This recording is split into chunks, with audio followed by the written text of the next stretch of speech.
नमस्कार. मना सांगपा रावणा काय झाले, अकस्मात ते राज्य सर्वै बुडाले. म्हणून कुडी वासना सांड वेगी, बळे लागला काळ हा पाठी लागी. 13वा श्लोक मनाचे श्लोक. यात त्यांनी क्लिअर सांगितलं आहे की आपल्या मनातच राम आणि रावण असतात. राम आणि रावणाचं युद्ध आपल्या मनात सतत सुरू असतं. राम एक वचनी, एक बाण, म्हणजे एकच वचन करणार आणि ते जन्मभर पाळणार. ठीक आहे.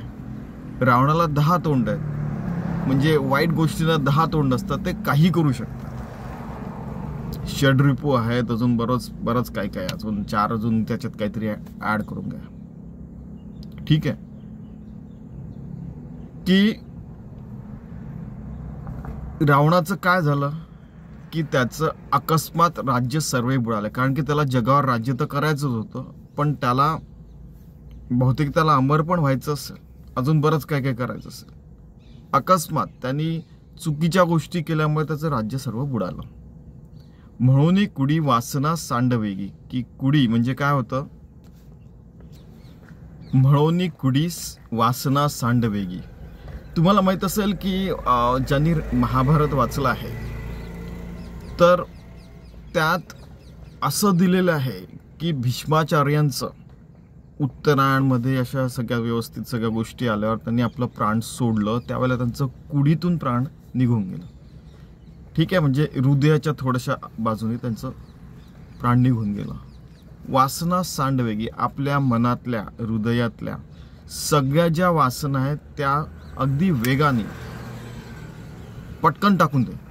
बळे लागला काळ हा पाठी लागी.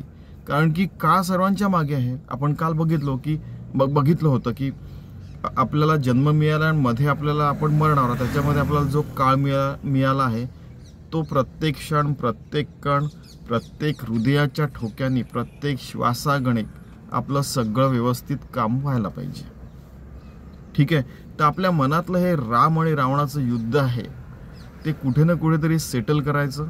रोज व्यवस्थित मनाची मशागत करायची. आणि राज्य, आता राज्य म्हणजे काय की जगावर राज्य करणे वगैरे असं काही नाही. इवन राज्य आपल्या मनामध्ये पण असतं.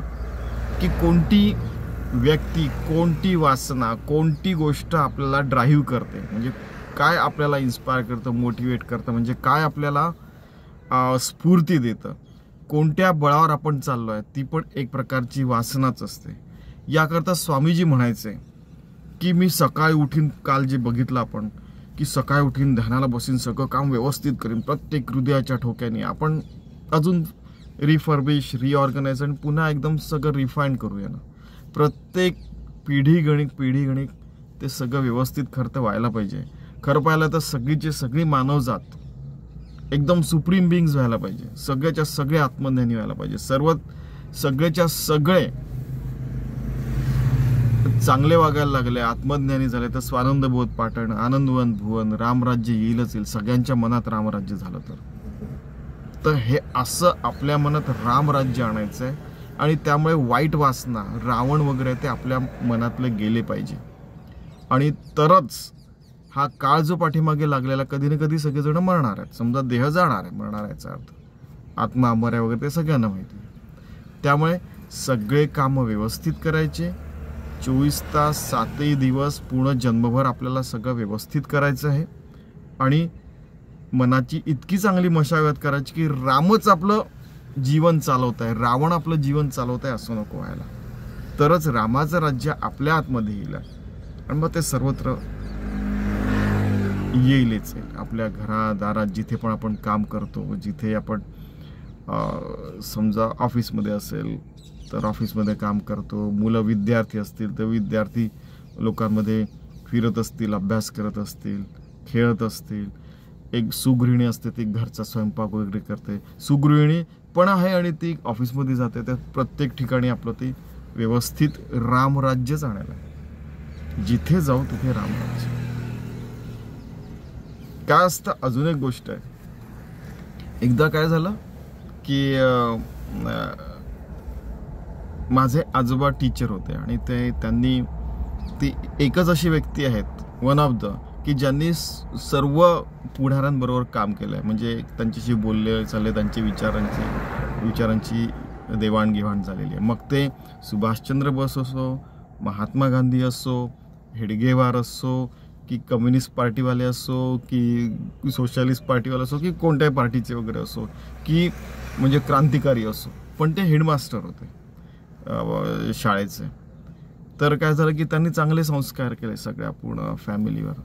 एकदा काय झालं की माझे लहान मामा आहेत, त्यांचं काहीतरी वादविवाद झाला थोडा कोणाशी तरी, की नाही असं व्हायला पाहिजे तसं व्हायला पाहिजे. नंतर सगळं झाल्यावर सॉरी हां तुला मी म्हणजे मी तुझ्यावर मी थोडं ओरडलो. इमिजिएटली त्यांनी माफी मागितली.